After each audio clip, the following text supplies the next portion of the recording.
يعني أنا قد شفت في المحاكم يعني أشياء كثيرة وناس كثير بيشارعوا قضايا كثيرة بيشارعوا، بس أول مرة بصير طفل بيشارع لأبوه. الطفل هذا على ما قال إنه بيشارع لأبوه قد له فترة.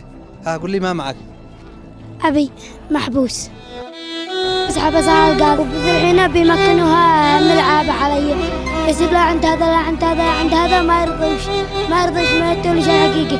وبعدين أنا مشارع لا عند هذا المسمى الشين خرج بي الضمان وهو ما رضيش قتينا له الضمانة على أول قتينا له وهو ما رضيش يقبلها.